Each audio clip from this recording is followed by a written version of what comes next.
So I've been making these little videos just for giggles,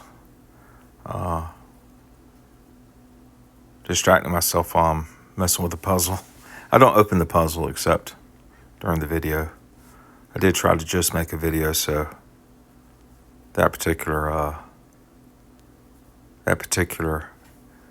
puzzle might have shifted between videos because I was horsing around. It's a little turtle. Pretty neat. Kind of tells you where things are when you look at it a little differently.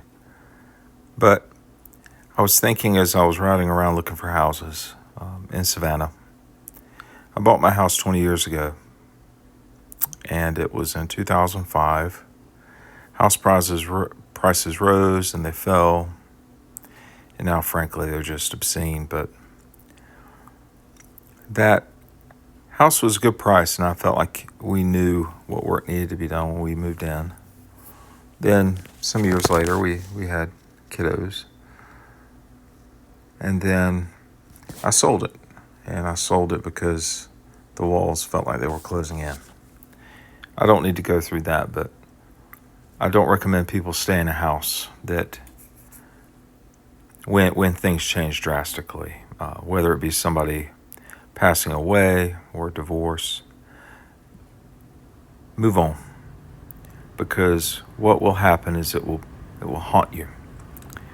And I've shared that experience with 3 or 4 other people whose take I value, and when they speak I listen.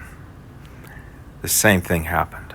I was getting up early, leaving really early in the morning, coming back way late at night, just dreading going in, getting a shower, going to bed, getting up and just never going back. And as I was fixing the house up to stay, hopefully, after 20 years being in the house, after the divorce, after 2 years of being in that house post-divorce, I thought, well, I'll fix it up, right? And it only made it worse.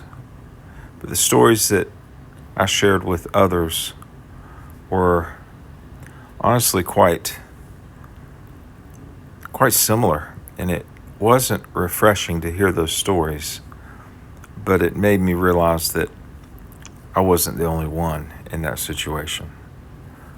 Nobody wants to be in those situations, and I don't think anyone should wish someone to be in those situations. That's a morbid fantasy.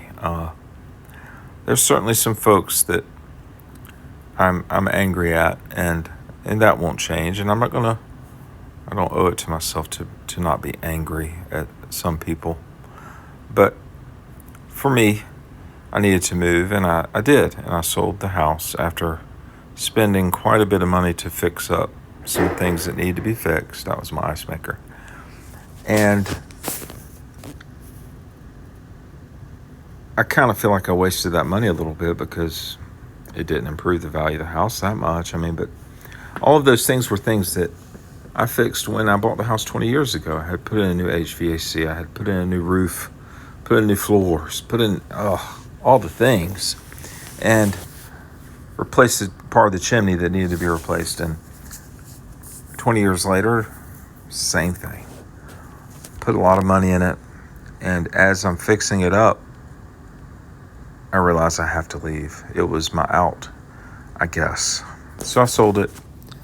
I have a 2-bed, 2-bath apartment right now, and it's good for what I need it for. When the kids are over, they each have a bedroom and bath, and I have a little place on the couch I'll sleep on those days. And when they're at her house, I have a bed, in the oldest room, in Harmon's room. But I'm now looking for a house, and it's kind of funny thinking and wondering and wishing I would have maybe bought an extra house years ago, or kept any of the rental houses that I had. I'd be retired. But that's neither here nor there. It's just regrets. But I'm in riding through these neighborhoods, I'm feeling old childhood memories, because many of these places I have not ridden through since I was a kid, maybe years and years ago. There's some little places that maybe a friend lived there when I was little and I forgot about. I'm like, oh man, that was so-and-so's house. Or riding through an old neighborhood in Savannah, Oakdale, where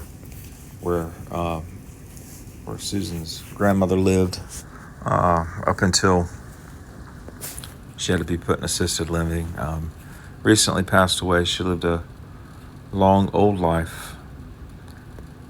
But I was riding by that house and looked over, and a lot of memories came back. Not bad memories, just memories. And I thought, man, I wonder who has that house. Well, come to find out, it's a coworker I discovered has that house, and I did not know that, but I discovered that through correspondence. But it's a small world. That's the kind of house I might want. It was a little 3-bed. I think it was a 1.5 bath. So there's one shower and a sink and commode on each side of that bathroom. So it was like a shared shower with access from the hall and the master bedroom. And there were 2 other bedrooms. Perfect size house, man. But it was well constructed. We had done some work on it years ago to fix it up a little bit. Put in some vinyl floor. We ripped out the old floor and used some self-leveler and got some little squares, and we put primer down like it said do and stuck them down. And all the years later, those tiles never shifted or moved or anything. I was kind of proud of it. That's work we did when I was 17 years old. Susan was 18. So a lot of times memories can turn sad. Some reason those don't. Or maybe they were and they're coming back. I don't know. But it's a small world, house hunting, sorting through memories. And I just thought that was a small world story where you're looking for a house and all these memories come back because I'm from Savannah. And then wondering where the time goes. That was back in 1994, 1995. It doesn't go slowly. And nobody knows where it goes when it's gone, I guess. I guess that's a dumb question to even propose or ask. Where does time go? Maybe there's nowhere for it to go. Maybe it's this dumb question, like saying what taste is the color orange, right? Or what smell is the number 2, or what smell is the number 8? It's a meaningless question. But I think about those days, and it's a small world where you discover that some early teenage memories are kind of connected to recent events. But anyway, that's all.